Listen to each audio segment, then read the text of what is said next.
এখন আমাদের দেশে যে মেরাজ নিয়ে আলোচনা শুরু হয়, অধিকাংশ আলেম মেরাজ নিয়ে কথা বললেই সর্বপ্রথম কথাই হলো আল্লাহ তাআলা দুনিয়া থেকে প্রিয় নবীকে আরশে নিয়েছেন এবং রাসূলকে আরশে তুলে তারপরে মেরাজের আলোচনা এবার শুরু। এখন মেরাজ প্রসঙ্গে কত বিকৃতি ঢুকেছে তার কোনো হিসাব নাই। অনেকগুলো বিকৃতি আমি এই বইতে এনেছি, শোনাবো কিছু। মেরাজ থেকে ফিরে এসে নবীজি দেখেছেন এখনো উনার শোয়া বিছানাটা গরম আছে। হাদা কিযবুন কাবীহ, এই কথাগুলো মিথ্যা, চরম মিথ্যাচার। নবীজি সাল্লাল্লাহু আলাইহি ওয়াসাল্লামকে আরশে আজিমে নিছে, এমন কথা আমার দেশে এত বেশি প্রচারিত, কেউ কেউ তো বলে জুতা ফায়ে দিয়া উঠছে। বরং লোকেরা আরো জঘন্য কথা আবিষ্কার করেছে। এই বেদাতি ভণ্ডগুলো কি আবিষ্কার করেছে শুনুন। যে নবীজিকে জিবরিল আমিন বলছে সিদরাতুল মুনতাহায় যাওয়ার পর, লাউ তাকাদ্দামতু খাতওয়াতান লা হাতারিকান্না, ও নবী আমি আর যাইতে পারবো না, যদি আমি এক কদম সামনে যাই আমি জ্বলে পুড়ে শেষ হয়ে যাব। বরং এবার আপনি যান। জিবরিল আমিন আর যাইতে পারে নাই, পরে রাসূল আরশে আজিমে চলে গেছে। আমার দোস্ত, এটাও হাদিসে মাউদু, হাদা কিযবুন কাবীহুন, এটা একটা চরম মিথ্যা কথা। একদল আলেম বলেন যে হ্যাঁ নবীজি আল্লাহর কাছাকাছি হয়েছেন, তারা দলিল দেন সুম্মা দানা ফাতাদাল্লা ফাকানা কাবা কাউসাইনি আও আদনা। এই আয়াত দিয়ে বলেন যে নবীজি আল্লাহর এত কাছে গিয়েছেন যেন ধনুকের দুই পাশ যত কাছাকাছি, বরং তার সে আরো কাছে আদনা। তারা বলেন আল্লাহর একবারে কাছে গিয়েছে, তার প্রমাণ এই আয়াত। এজন্য আমলকে হেফাজত করো, পবিত্র করো বিদআত থেকে, ঈমানকে পবিত্র করো শিরিক এবং কুফর থেকে, চিন্তাকে পবিত্র করো খোরাপাত থেকে। আল্লাহ তাআলা মেরাজের মাধ্যমে প্রিয় নবীর শ্রেষ্ঠত্ব প্রমাণ করলেন কিভাবে? একাধিক পয়েন্ট, তার মাঝে একটা হচ্ছে নবী মুহাম্মদ সাল্লাল্লাহু আলাইহি সাল্লামকে আল্লাহ তাআলা জীবিত অবস্থায় সশরীরে এতটা উপরে নিয়েছেন, এমন উপরে আর কোনো নবীকে নেন নাই। মেরাজ শব্দটি উরুজ থেকে এসেছে। উরুজ মানে হলো ঊর্ধ্বগমন, তার বিপরীত শব্দ হলো নুজুল। নুজুল মানে নিচের দিকে অবতরণ। এজন্য কোরআন মাজিদের ব্যাপারে আল্লাহ বলছেন না আনজালনাহু ফি লাইলাতিল কদর, আমি কদরের রাতে কোরআন নাজিল করেছি। লৌহে মাহফুজ থেকে কোরআন জমিনে এসেছে নবীজির কাছে, এটার নাম হলো নুজুল, এটার নাম ইনজাল। আর মেরাজ করার জন্য আল্লাহ তাআলা প্রিয় নবীজিকে দুনিয়া থেকে আসমানের দিকে নিছে, এজন্য এটা উরুজ থেকে এসেছে, এটার নাম মেরাজ, এর মানে ঊর্ধ্বগমন। উপরে উঠতে উঠতে নবী ঈসা আলাইহিস সালাম উঠেছেন জীবিত অবস্থায়, আল্লাহ ওনাকে রেখেছেন দ্বিতীয় আসমানে। আর অন্য অন্য কিছু নবীকে আল্লাহ তাআলা আকাশে নিয়েছেন মৃত্যুর পর। যেমন ইব্রাহিম আলাইহিস সালাম, উনিও আছেন সপ্তম আকাশে বাইতুল মামুরের সাথে বসে। হযরত মূসা আলাইহিস সালামকে আল্লাহ নিয়েছেন মৃত্যুর পর, তিনি আছেন ষষ্ঠ আকাশে। হযরত হারুন আলাইহিস সালামকে আল্লাহ নিয়েছেন আকাশে তুলে, তিনি আছেন পঞ্চম আকাশে। হযরত ইদ্রিস আলাইহিস সালামকে আল্লাহ আকাশে নিয়েছেন, তিনি আছেন চতুর্থ আকাশে। হযরত ইউসুফ আলাইহিস সালামকে আল্লাহ আকাশে তুলে নিয়েছেন মৃত্যুর পর, তিনি আছেন তৃতীয় আসমানে। নবীজি বলেছেন আমি আমার ভাই ইউসুফের সাথে মেরাজের রাতে আকাশে সাক্ষাৎ করেছি। ইউসুফকে দেখে আমার কাছে এত সুন্দর মনে হয়েছে, আমার ধারণা আল্লাহ যে সৌন্দর্য বানিয়েছেন তার অর্ধেকটা একা ইউসুফকে দিয়ে দিছেন। ইব্রাহিম আলাইহিস সালাম বাইতুল মামুরের সাথে সপ্তম আকাশে হেলান দিয়ে বসে আছে। নবীজি বলে আমি দেখেছি উনাকে। দেখুন লক্ষ্য করে নবীদের গমনাগমন, আকাশে যাওয়া সপ্তম আকাশ পর্যন্ত শেষ। কিন্তু প্রিয় নবীকে আল্লাহ তাআলা কোথায় পর্যন্ত নিলেন? কোরআনে আসছে ওয়ালাকাদ রাআহু নাজলাতান উখরা ইনদা সিদরাতিল মুনতাহা। আমার নবীকে আমি সিদরাতুল মুনতাহা পর্যন্ত নিয়েছি। কি পর্যন্ত? মুসলমান ভাইরা কথা বলেন, কি পর্যন্ত? হ্যাঁ, কথা কিন্তু ভালো করে বুঝেন। কোরআনে আল্লাহ বলে তিনি দেখেছেন জিবরিল আমিনকে আরেকবার, ওয়ালাকাদ রাআহু নাজলাতান উখরা। নবী মুহাম্মদ দেখেছেন জিবরিল আমিনকে আরেকবার। কোথায়? ইনদা সিদরাতিল মুনতাহা, সিদরাতুল মুনতাহার কাছে।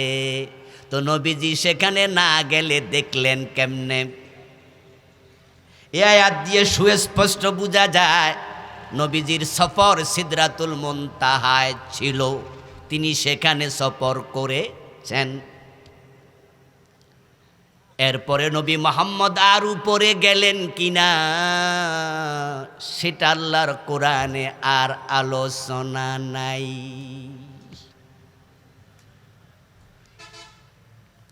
কোরআনে সিদরাতুল মুনতাহা পর্যন্ত নবীজি গিয়েছেন, এই কথাটা আল্লাহ বলেছেন।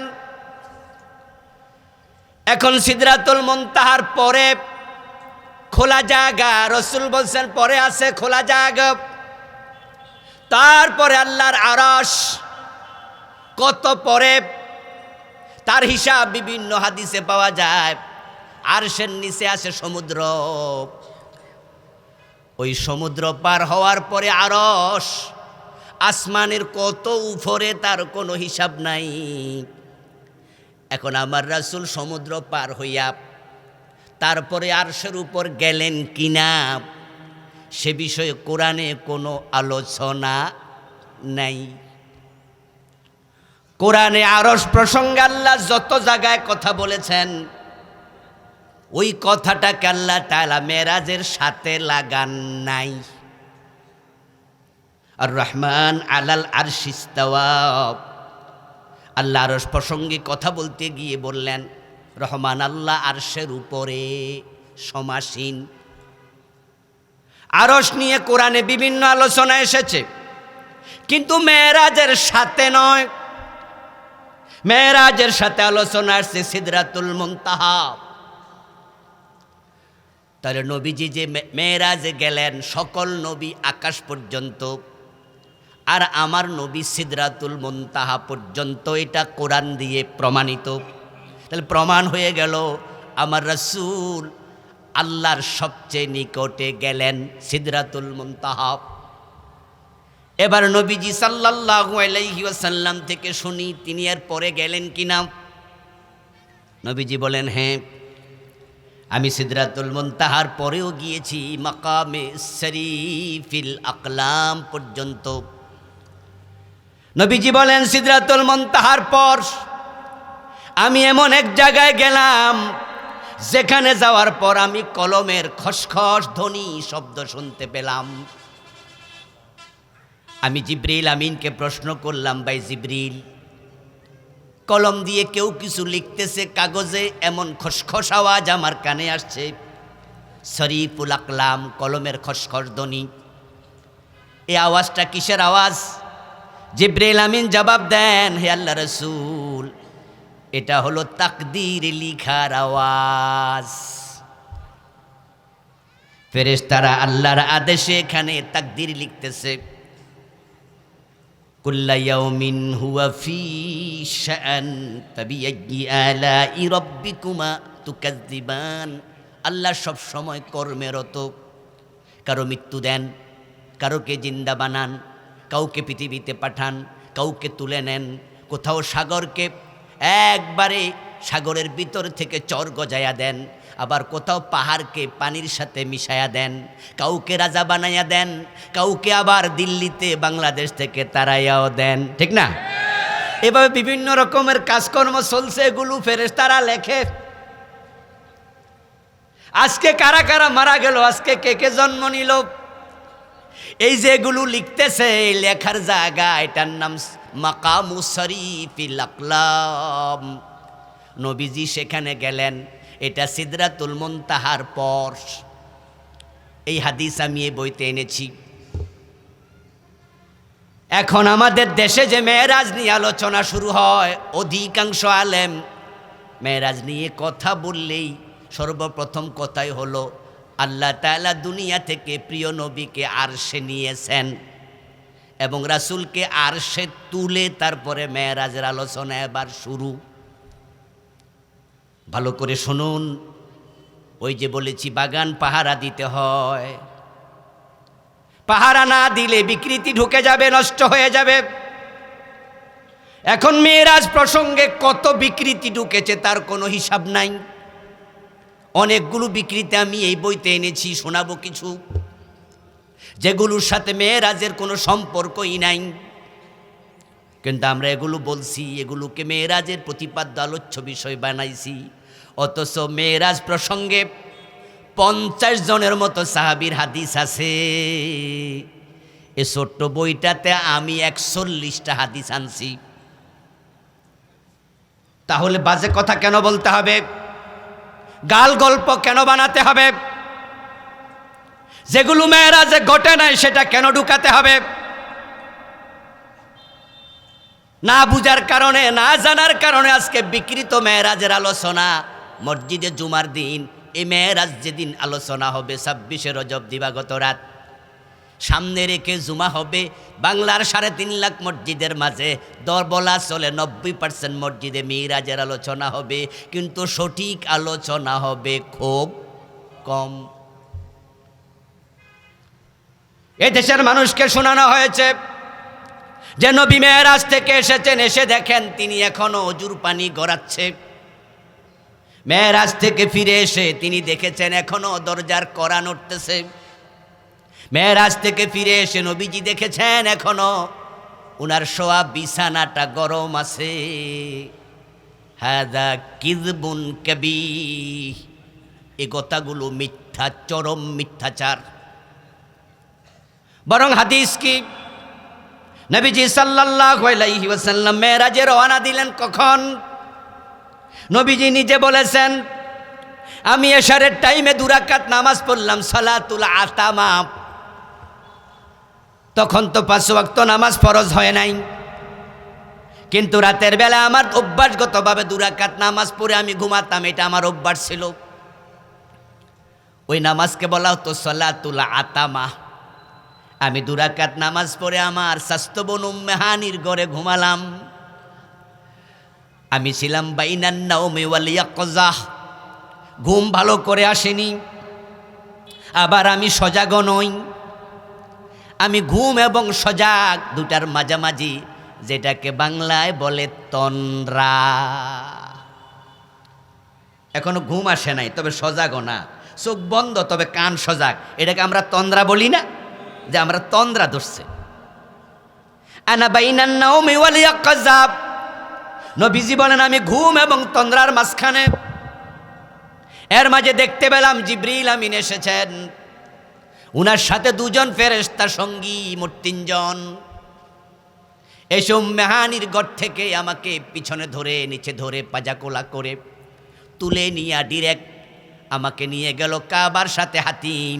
ওই হাতিমে নিয়ে আমাকে শুইয়ে দিল। ঘটনা ঘটছে কখন? এইমাত্র বললাম, কখন? ফজরের টাইমে না এশার টাইমে? ইয়েস, নবীজি বলতেছে এশার পর, সালাতুল আতামার পর। তারপর আমাকে সেখানে নিয়ে শোয়া দিল, তারপর আমার বুক ছিল। এই ঘটনাগুলো সবাই জানেন, আমি সেগুলো বলবো না, জানা কথা বলবো না, ভিন্ন কিছু বলতে চাই। এরপর রাসূল কি বলে শোনেন, আতাইতু বিমাক্কাতা ক্বাবলা সুবহি, আমি মেরাজ করে মক্কায় ফিরে এসেছি সুবহে সাদেকের আগে। আতাইতু বিমাক্কাতা ক্বাবলা সুবহি আতাইতু আসহাবি ক্বাবলা সুবহি। আমি সুবহে সাদেকের আগে ফিরেছি। ওই রাতের বেলা মেরাজ হয়েছে। 1 সেকেন্ড 2 সেকেন্ড 5 মিনিট 3 মিনিটে নয়, এগুলো বানানো কথা। কেন বানায়া কথা বলতে হবে? রাসূলের হাদিস থাকতে আপনি বানায়া কথা কেন বলেন? নবীজি সাল্লাল্লাহু আলাইহি ওয়াসাল্লামের মেরাজের মাধ্যমে তিনি শরীফে আকলাম পর্যন্ত পৌঁছা প্রমাণিত। এখন কোনো ব্যক্তি যদি বলে না তিনি আরশে আজিমে উঠছে, তাহলে তাকে নিশ্চয় কোরআন থেকে দলিল, কথা বলে না কেন? কোরআন থেকে দলিল সে বলতে হবে যে আল্লাহ তাআলা নবীজিকে আরশে আজিমে নিছে, এই তো কোরআনের অমুক নম্বর আয়াতে আছে। কিন্তু কোরআনে তো নাই, আমরা তো পাই না, এখন বলি কেমনে? আমার রব যদি আমার রাসূলকে আরশে আজিমে নিত, এটা আমাদের জন্য নিশ্চয়ই আনন্দের খবর হতো। কিন্তু ইসলামে যা নাই তা বানায়া বলার কোনো সুযোগ নাই। নবীজি সাল্লাল্লাহু আলাইহি ওয়াসাল্লামকে আরশে আজিমে নিছে, এমন কথা আমার দেশে এত বেশি প্রচারিত, কেউ কেউ তো বলে জুতা ফায়ে দিয়া উঠছে। নবীজি জুতা খুলতে চেয়েছেন, তখন আল্লাহ বলছে খোলা লাগবে না, আপনার জুতার ধুলার জন্য আরশ অপেক্ষা করছে। আমাদের দেশের শ্রোতারা এই ওয়াজ শুনে সুবহানাল্লাহ বলতেছে, অথচ হাদিসটা বানোয়াট মাউদু, এটা হাদিসই না। নবীজি এ কথা কোনোদিন বলেনি নাই। বরং লোকেরা আরো জঘন্য কথা আবিষ্কার করেছে। এই বেদাতি ভণ্ডগুলো কি আবিষ্কার করেছে শুনুন, যে নবীজিকে জিবরিল আমিন বলছে সিদরাতুল মুনতাহায় যাওয়ার পর, লাউ তাকাদ্দামতু খাতওয়াতান লা হাতারিকান্না, ও নবী আমি আর যাইতে পারবো না, যদি আমি এক কদম সামনে যাই আমি জ্বলে পুড়ে শেষ হয়ে যাব। বরং এবার আপনি যান। জিবরিল আমিন আর যাইতে পারে নাই, পরে রাসূল আরশে আজিমে চলে গেছে। আমার দোস্ত, এটাও হাদিসে মাউদু, হাযা কিযবুন কাবীহুন, এটা একটা চরম মিথ্যা কথা। শোনেন, যে কথাগুলো আমি বলছি প্রত্যেকটার এখানে দলিল আছে। আমি মিথ্যা বলি? আমি আবুল কালাম আজাদ বলার কে? আমি কয়টা হাদিস আর পড়েছি? কিন্তু এই কথাগুলো একটাও আমার নয়। প্রত্যেকটা রেফারেন্স, কিতাব নাম্বার, হাদিস নাম্বার এবং বক্তাদের কিতাবের নাম্বার, পৃষ্ঠা নাম্বার সে বইতে দিয়েছেন। মুহাদ্দিসরা বলতেছে মিথ্যা কথা। ওয়ালাকিন্নাল ওয়াকি', বরং বাস্তবতা হলো ইন্না জিবরিল আলাইহিস সালাম লাম ইউফারিকিন নাবিয়্য সাল্লাল্লাহু আলাইহি ওয়াসাল্লাম তিলকাল লাইলা লাহাজাতান ওয়াহিদা। বাস্তবতা হলো জিবরিল আমিন ওই মসজিদে হারাম থেকে রাসূলকে সাথে নিয়ে যে মেরাজে রওনা দিছে, মেরাজের রাতে মক্কায় ফিরাইয়া আসা পর্যন্ত জিবরিল আমিন নবীজি থেকে 1 সেকেন্ডের জন্য আলাদা হন নাই। ইন্না জিবরিল আলাইহিস সালাম লাম ইউফারিকিন নাবিয়্য তিলকাল লাইলা লাহজাতান ওয়াহিদা। জিবরিল আমিন সে রাতে নবীজি থেকে 1 সেকেন্ডের জন্য তিনি আলাদা হন নাই। বরং জিবরিল আমিন নবীজির সাথে পুরাটা সফরে একসাথে ছিলেন। কানা মাহু ফি সিদরাতিল মুনতাহা ওয়া ফি গায়রিহা, তিনি সিদরাতুল মুনতাহাতে এবং অন্য অন্য জায়গায় রাসূল জান্নাত দেখতে গেছে। ওই জান্নাত দেখার সফরে রাসূল জাহান্নাম উকি দিয়ে দেখেছেন। ওই জাহান্নাম উকি দিয়ে দেখার সফরে তারপর যত জায়গায় গেছে সব জায়গায় জিবরিল আমিন প্রিয় নবীর সফর সঙ্গী হয়েছিলেন, কোথাও তিনি আলাদা হন নাই। কথাটা মাদিহুর রাসূলিল আযম নামক কিতাবের ৭২ নম্বর পৃষ্ঠায় লিখেছেন আল্লামা মুহাদ্দিস আল বুসিরি রাহিমাহুল্লাহ। আমাদের বাংলাদেশের প্রখ্যাত একজন আলিম, যিনি বর্তমানে বাইতুল মুকাররমের খতিব মাওলানা মুফতি আব্দুল মালিক হাফেজাহুল্লাহ, উনার লেখা একটি বই আছে প্রচলিত জাল হাদিস। আর আমাদের আব্দুল্লাহ জাহাঙ্গীর স্যার যেটা লেখছে ওটার নাম ছিল হাদিসের নামে জালিয়াতি। দুইটা কিন্তু এক বই না, কাছাকাছি নাম। আব্দুল মালেক সাহেব লেখছে প্রচলিত জাল হাদিস। এই যে জিবরিল আমিন বলছে আমি আর এক কদম সামনে গেলে জ্বলে যাব, এটা মিথ্যা কথা। ওই প্রচলিত জাল হাদিস বইয়ের 181 নাম্বার পৃষ্ঠায় মাওলানা আব্দুল মালেক লিখলেন, আর আল বুসিরি লিখলেন মাদিহুর রাসূলিল আজম বইয়ের 72 নাম্বার পৃষ্ঠায়। আমি আপনাদের বিশ্বাসের জন্যই একটুকু শুনাইলাম, কারণ সময় তো কম, প্রতিটাই তো রেফারেন্স দিয়ে এখন বলার সময় হবে না। বাস্তবতা শুনুন। জিবরিল আমিন বলতেছেন লাউ তাকাদ্দামতু খাতওয়াতান লাহাতারিকান্না, আমি যদি সামান্য সামনে যাই আমি জ্বলে যাব। আচ্ছা, অথচ জিবরিলের ব্যাপারে আমাদের সকলের এলেম হলো জিবরিলের ফেরেশতাদের মাঝে রুল নাম্বার কত? কিও ভাই কথা কইতেন নানি? জিবরিলের রুল নাম্বার কত? সব ফেরেশতাদের তিনি কি সর্দার। তো উনি নাকি বলছেন আমি সামনে গেলে জ্বলে যাব। তাহলে এই কথা কোরআনের একবারে উল্টা, কারণ কোরআন শরীফে আছে আল্লাহর আরশ ফেরেশতাদের কাঁধে। ইয়াহমিলু আরশা রাব্বিক ফাওকাহুম ইয়াউমাইযিন সামানিয়া। আল্লাহ নিজে বলো নবী আপনার রবের আরশ সেদিন 8 জন ফেরেশতার কাঁধের উপরে। এই আয়াতের তাফসীর ইবনু কাসির প্রণেতা বলছেন আল ইয়াউম আল আরশ আলা আরবাতি মালাইকা, আজকের এই দিনে 4 জন ফেরেশতার কাঁধে আরশ আছে। কিয়ামতের দিন এটা 8 জন ফেরেশতার কাঁধে আল্লাহ দেবেন। ওই যারা আরশে আজিম বহন করতেছে আরশ কাঁধে। আরেক আয়াত শুনুন, আল্লাযীনা ইয়াহমিলুনাল আরশা ওয়া মান হাওলাহু ইউসাব্বিহুনা বিহামদি রাব্বিহিম। আল্লাহ অন্য আয়াতে বলে যারা আরশ কাঁধে নিয়ে দাঁড়ায়া আছে এবং আরশের চারপাশে যারা গোল হইয়া তাসবিহ পড়তেছে, ও নবী এই সব আল্লাহর ফেরেশতা। আল্লাযীনা ইয়াহমিলুনাল আরশা, যারা আরশ কাঁধে নিয়ে আছে, ওয়া মান হাওলাহু, এবং আরশের চারপাশে গোল হইয়া খাড়াই রইছে। দাঁড়ায়া কি করে? ইউসাব্বিহুনা বিহামদি রাব্বিহিম, রবের তাসবিহ পড়তেছে। ওই ফেরেশতাদের নাম হলো কাররুবিয়্যুন ওয়া হুম মিনাল কাররুবিয়্যিন। তাদের নাম কাররুবিয়ুন ফেরেশতা। সফুহুম মিআতু আলফ, আরশের চারপাশে তারা গোল হয়ে দাঁড়ায়া তাসবিহ পড়ে। তাদের কাতার সংখ্যা হলো 1,00,000।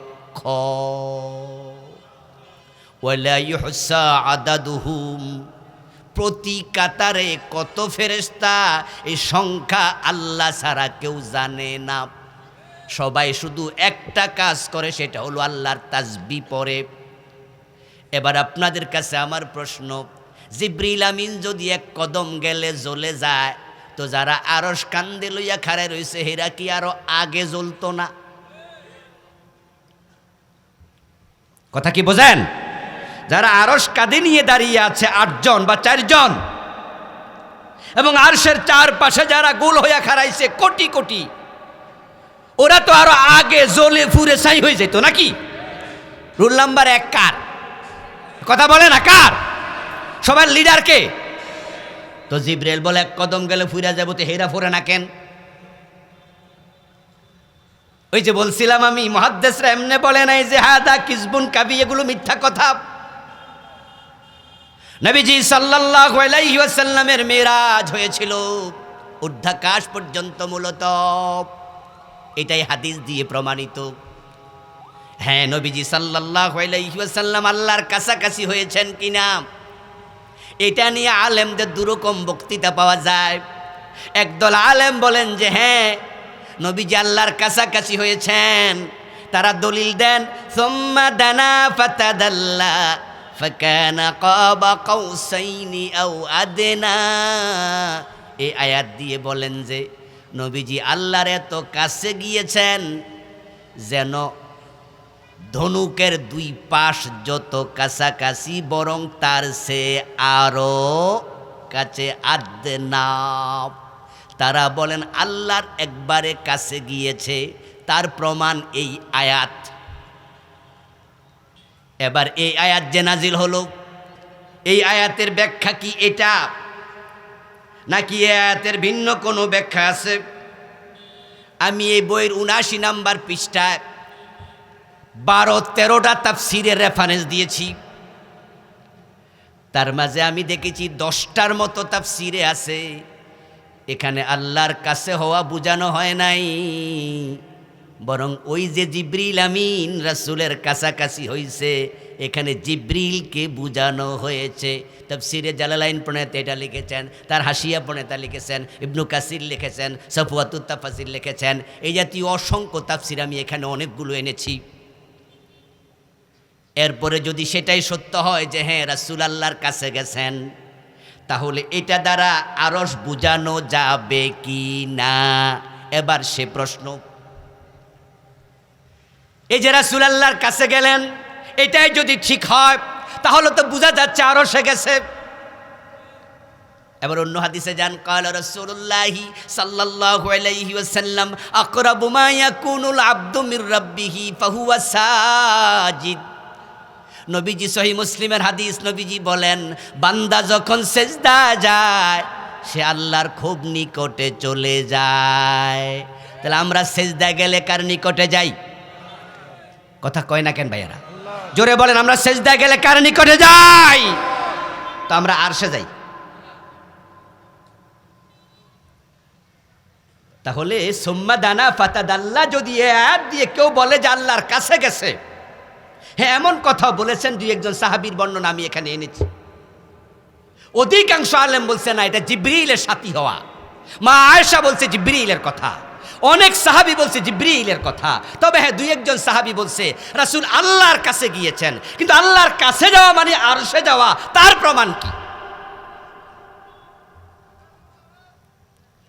কারণ মানুষ যখন সেজদায় যায় তখন তো আল্লাহর কাছে যায়। এবার বলুন তো, যখন আপনার রাতের 1/3 2 ভাগ চলে যায় অথবা রাতের 4 ভাগের 3 ভাগ চলে যায়, তখন আল্লাহ দুনিয়ার আকাশে নেমে আসেন, এমন হাদিস কি নাই?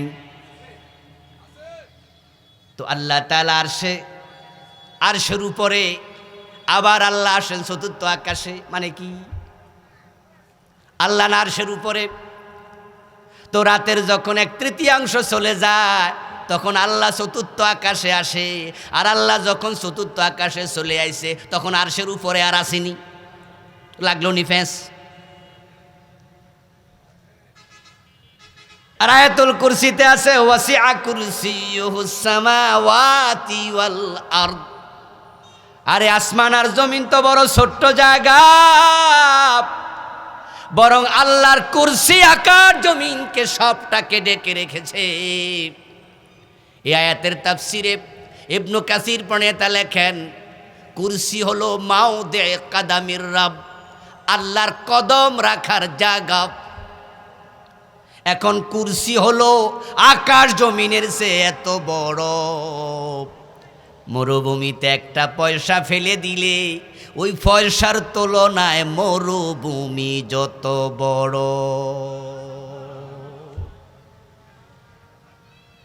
কুরসি হচ্ছে আকাশ জমিনের চেয়ে এত বড়, একটা 1 টাকার পয়সার তুলনায় মরুভূমি যত বড়। আর কুরসি হলো মাউদিউ কাদামির রব, আল্লাহর কদম রাখার জায়গা। এবার তাফসীর ইবনে কাসির প্রণেতা বলতেছেন, আয়াতুল কুরসির ব্যাখ্যায় বাড়ি যেয়ে পড়বেন, উনি এবার বলছেন যে কুরসির তুলনায় আরশ হচ্ছে তত বড়, মরুভূমিতে পয়সা ফেলে রাখলে, একই উদাহরণ আবার দিলেন, ওই পয়সার তুলনায় মরুভূমি যত বড়, কুরসির সে আরশ তত বড়। এবার বলছেন আল্লাহর রহমান আলাল আরশ, আল্লাহর আরশের উপরে তিনি কত বড়। ওমা কদরুল্লাহ হাক্কা কদরি, আল্লাহ যে কত মহান, তিনি যে কত বড়, এটা অনুমান করার ক্ষমতাও মানুষের নাই। এখন মহান রব, আচ্ছা উনি আসমানে আইব কেমনে? আসমান তো একটা ছোট্ট জায়গা। এবার বলুন তো, সেজদায় গেলে আমরা আল্লাহর নিকটে চলে যাই, তো আমরা আল্লাহর কাছে কেমনে গেলাম? এই সমস্ত হাদিস দিয়ে আরশে উঠেছে, এই কথা প্রমাণ করার সুযোগ নাই। আমরা ততটুকু বলবো যতটুকু হাদিসে কোরআনে সুস্পষ্টভাবে প্রমাণিত হয়েছে। এই মেরাজের মাধ্যমে আল্লাহ তাআলা প্রিয় নবীকে সকল নবীর নেতা বানালেন কিভাবে? সেটার প্রমাণ হচ্ছে নবীজি সাল্লাল্লাহু আলাইহি ওয়াসাল্লাম মেরাজের রাতে যখন তিনি বাইতুল মুকাদ্দাসে গেলেন, তখন সেখানে হাজির হইয়া দেখেন সব নবী সেখানে আগেই হাজির হয়ে আছে। কোন মুহাদ্দিস বলেন, প্রিয় নবীকে মূলত ইস্তেকবাল দেওয়ার জন্য, স্বাগত জানানোর জন্য আল্লাহ সকল নবীকে সেখানে পাঠাইছে। তবে সেটা জিসমানি না রুহানি তা নিয়ে কথা আছে। কারণ নবীজি সাল্লাল্লাহু আলাইহি ওয়াসাল্লাম বাইতুল মাকদেসে যাওয়ার পথে তিনি হযরত মূসা আলাইহিস সালামকে কবরে দেখেছেন। মূসা নবী কবরে দাঁড়াইয়া নামাজ পড়তেছে। নবীজি বলেছেন যে আমি আমার ভাই মূসাকে মেরাজে যাওয়ার পথে মসজিদে হারাম থেকে মসজিদে নববীতে যখন গেলাম, আমি পথিমধ্যে দেখেছি তিনি তার কবরে দাঁড়াইয়া নামাজ পড়তেছে। আবার বাইতুল মুকদ্দাসে গিয়ে দেখি ওখানে অন্য নবীদের সাথে তিনি হাজির। আবার ষষ্ঠ আকাশে যাইয়া দেখি তিনি ষষ্ঠ আকাশেও হাজির। সুবহানাল্লাহ পড়েন। তাহলে নবী মূসাকে কয় জায়গায় পাওয়া গেল? এজন্য সে বিষয়টা জিসমানি না রুহানি সেটা একটু জটিল। আল্লাহ হতে পারে রুহানি ভাবে 1,24,000 যা নবী আছে, সংখ্যা আমরা জানি না অরিজিনাল, আসলটা আল্লাহই জানেন। 1,24,000 হাদিস যেটা, এটা খবরে ওয়াহেদ একটা হাদিস আছে, তবে আকীদার ক্ষেত্রে গায়রে মাকবুল। এখন নবীর সংখ্যা লাখ হোক, 2 লাখ হোক, 1.25 লাখ হোক, সব নবী বাইতুল মাকদাসে হাজির। নবীজি বলেন, কোনো একজন আজান দিলেন, আজানের পরে আমরা দাঁড়ায় আছি 2 রাকাত নামাজ পড়ব। জিবরিল আমিন এসে আমার হাত ধরে সব নবীর সামনে দাঁড় করায়া বলে, আপনি নবীদের ইমাম হবেন। নবীজি সাল্লাল্লাহু আলাইহি ওয়াসাল্লাম বাইতুল মুকাদ্দাস, বাইতুল মাকদিস, বাইতুল মাকদাস 3 শব্দে শব্দটিকে বলা যায়, স্থানটিকে বলা যায়। ওখানে তিনি সব নবীর ইমাম হয়ে তিনি 2 রাকাত নামাজ পড়ালেন। সুবহানাল্লাহ। প্রমাণ হয়ে গেল তিনি সাইয়্যিদুল আম্বিয়া, তিনি ইমামুল আম্বিয়া, তিনি সব নবীদের লিডার। আল্লাহ তাআলা মেরাজের মাধ্যমে নবীজি সাল্লাল্লাহু আলাইহি ওয়াসাল্লামের শ্রেষ্ঠত্ব তিনি প্রমাণ করলেন। এখন এই মেরাজ আল্লাহর হাবিবকে আল্লাহ তাআলা কেন করালেন সেটা দেখলে আমরা প্রেক্ষাপট, এখানে আমাদের জন্য কিছু শিক্ষণীয় আছে। সেটা হচ্ছে এই যে মেরাজ নবীজির জীবনে ঘটল, ঘটার সময়টা নিয়ে মুহাদ্দিসদের মাঝে যথেষ্ট মতানৈক্য আছে। সহিহ বুখারীর যিনি সবচেয়ে বড় ব্যাখ্যাদাতা, উনার নাম ইবনুল হাজার আল আসকালানি রাহিমাহুল্লাহ। উনার ব্যাখ্যা গ্রন্থের নাম ফাতহুল বারী। ওই ফাতহুল বারীতে তিনি মেরাজ কোন রাতে সংগঠিত হয়েছে তারিখ নিয়ে 9টা মতামত বলেছেন। তার মাঝে আমাদের দেশে যেটা বিখ্যাত সেটা হচ্ছে রজব মাসের 26 তারিখ দিবাগত রাত। ওই মতটা দিয়েছেন ইবনুল হাজাম রাহিমাহুল্লাহ। উনার মতামতের সাথে অধিকাংশ ঐতিহাসিক ঐক্যমত্য পোষণ করেছেন। এখন এই যে রজব মাসে মেরাজ হয়েছিল, ইবনুল হাজাম বলেন সেটা হয়েছিল নবুয়তের 12 সনে। 12 মানে 12তম বর্ষে। নবীজি সাল্লাল্লাহু আলাইহি ওয়াসাল্লাম জেল থেকে বের হলেন নবুয়তের 10ম সনে। নবুয়তের 7ম সনে নবীজিকে মক্কার লোকেরা জেলে ঢুকাইয়া দিল। 3 বছর জেলখানায় চলে গেল। খাবার পান নাই, পানীয় পান নাই, কষ্টের কোনো শেষ নাই, এগুলো আপনারা জানেন। 3 বছর পর রাসূল যখন জেল থেকে মুক্তি পেলেন, তখনই মা খাদিজা, আমাদের মা, প্রিয় নবীর স্ত্রী খাদিজা ইন্তেকাল করলেন।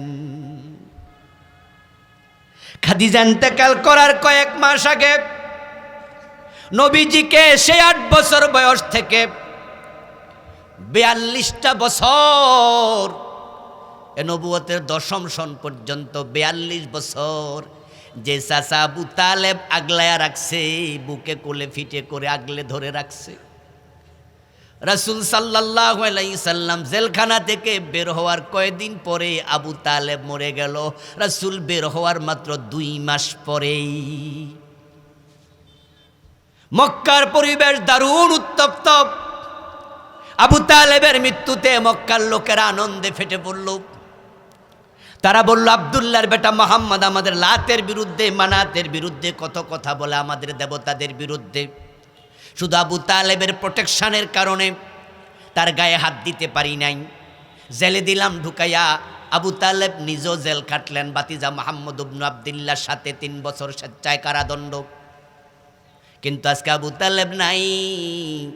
এখন আমাদের মূর্তির বিরুদ্ধে কথা বলে দেখো, আমরা তোমাকে আর আস্থা রাখবো না। রাসূলকে তারা হুমকি দিতে শুরু করলো। মা খাদিজা তখন এগিয়ে গেলেন, ও স্বামী, আমি আপনার সাথে আছি, দেখি কে গায়ে হাত দেখা চালান।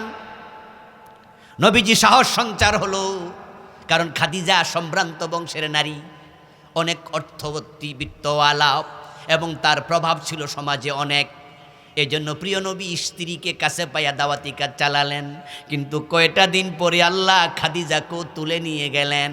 নবীজি এত কষ্ট পেলেন, মনে হয় যেন 2টি পাখা ভেঙ্গে গেলে পাখি যেমন হয়, আমার রাসূল পাখাবিহীন পাখির মতো তপড়াচ্ছেন। এর মাঝে আল্লাহ তাআলা কোরআনের আয়াত নাজিল করলেন, ইয়া আইয়ুহার রাসূলু বাল্লিগ মা উনজিলা ইলাইকা মির রাব্বিক।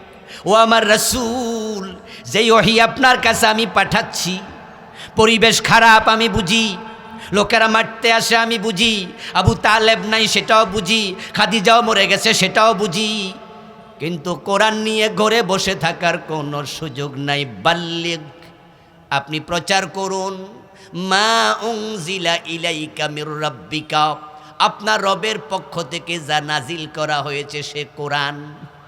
এরপরে বলো, ওয়া ইল্লাম তাফআল ফামা বাল্লাগতা রিসালাতাহু, যদি সেটা না করেন প্রমাণ হবে আপনি রাসূলের দায়িত্ব পালন করেন নাই। মেরাজের পরিস্থিতি, প্রেক্ষাপট, আমার রাসূল আয়াত পাওয়ার পরে ভাবলেন ঘরে বসে থাকার তো কোনো সুযোগই নাই, কিন্তু মক্কায় বাহিরে পা দেবেন, কালেমার কথা বলবেন, লা ইলাহা ইল্লাল্লাহ, আল্লাহ ছাড়া কোনো ইলাহ নাই, এটা কইলে তো দেবতার বিরুদ্ধে চলে যায়, ঠিক না? তারা তো বলে 360 খোদা, আর আমার রাসূল বলেন খোদা আল্লাহ কয়জন, এটা কইলে তো দেবতার বিরুদ্ধে চলে গেল। এখন কি করি? মক্কার লোকেরা কয় ঘর বাইরে ঠ্যাং ভেঙে গেলাম। আল্লাহ কয় যদি বাহির না হন রাসালাতের কাতারে নাম থাকবে না, প্রমাণ হবে আপনি রাসূলের দায়িত্ব পালন করেন না। এখন নবীজি মনে মনে ভাবেন, আমি তো শুধু মক্কার রাসূল নই, মক্কার নবী নই। তাই মক্কা থেকে চুপি চুপি বেরিয়ে গেলেন। মক্কা থেকে প্রায় 100 মাইল দূরে তায়েফ, যেখানে নবীজির বাল্যকাল কেটেছে। মনে মনে ভাবেন, মা হালিমার চাচা, মা হালিমার ভাই, মা হালিমার স্বাস্থ্য ভাই, খালতো ভাই, দাদা, কতজন তো বেঁচে আছে, তারা আমার মামা, তারা আমাকে রিসিভ করবে। তাই দাওয়াতের জন্য চলে গেলেন তায়েফ। মনে বড় আশা তারা হয়তো কালেমা নেবে, কিন্তু ভাগ্য বিপরীত, সেখানে যাইতে দেরি, তারা পাগল বলে পাথর মারতে আর দেরি করে নাই। তারা পাগল বলে পাথর মারতে মারতে প্রিয় নবীকে তাড়াইয়া দিল, মক্কায় ফিরে আসলেন। এর মাঝে চলে গেল কিছুদিন। মক্কায় ফিরে এসে নবীজি দেখেন মক্কার পরিবেশ আরো খারাপ। কাফেররা মিটিং করেছে দারুন নাদওয়াতে বসে। মুহাম্মাদের 4টা মেয়ে, তার মাঝে 2টা মেয়ে বিয়ে দেওয়া হয়েছে আবুল আহাবের 2 ছেলের সাথে, আর একটা মেয়ে বিয়ে দিছে আবুল আসের সাথে। আর হযরত ফাতেমা ছিলেন অবিবাহিতা, 3টা মেয়ে বিবাহিতা। কাফেররা সিদ্ধান্ত নিল যে মেয়েগুলাকে তালাক দাও, মুহাম্মাদের সাথে সম্পর্ক বাদ দাও। কিন্তু আবুল আস বললেন যে না, আমি জয়নবকে বড্ড ভালোবাসি, আমি তাকে তালাক দিতে পারবো না। তবে মক্কার লোকদের প্রেসারে উনি উনার বাড়ি থেকে রাসূলের বাড়িতে পাঠিয়ে দিলেন, জয়নব বাপের বাড়ি চলে যাও, আমার ঘরে থাকার পরিবেশ নাই। আবু জেহেল আবু লাহাব আমারে বাধ্য করতেছে। চলে গেল জয়নব বাবার বাড়িতে। বাবা তো বাড়িতে নাই, বাবা তো এখানে সেখানে, ঘরে থাকার পরিবেশ নাই। মা তো খাদিজা তো মরে গেছে। এর মাঝে বাকি 2 বউ, বাকি 2 জন মেয়ে তালাক দিয়া ঘরে পাঠাইয়া দিছে। এখন ফাতেমা অবিবাহিতা, বাকি 2 জন তালাক প্রাপ্তা, আর বাকি 1 জন স্বামীহারা। ঘরে আবার খাদিজা নাই। মক্কার পরিবেশ কত খারাপ। তায়েফে গেছে আর তারা পাথর মারে। কি করবে আমার রাসূল, কোনো দিক খুঁজে পায় না।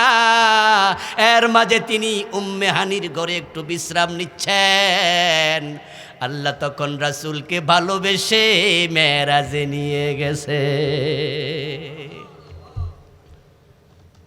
সান্নিধ্য দিলেন, কাছে নিলেন, এমন প্রশিক্ষণ দিলেন। আল্লাহ মালাকুত দেখালেন, জাবারুত দেখালেন। লাকাদ রাআ মিন আয়াতি রাব্বিহিল কুবরা। ওই মেরাজে গিয়ে আমার রাসূল আল্লাহর বড় বড় নিদর্শনগুলো দেখার পর ঈমান এমন বাড়া বেড়েছে, মেরাজ থেকে ফিরে আসার পর তিনি কাউকে আর কেয়ার করতেন না।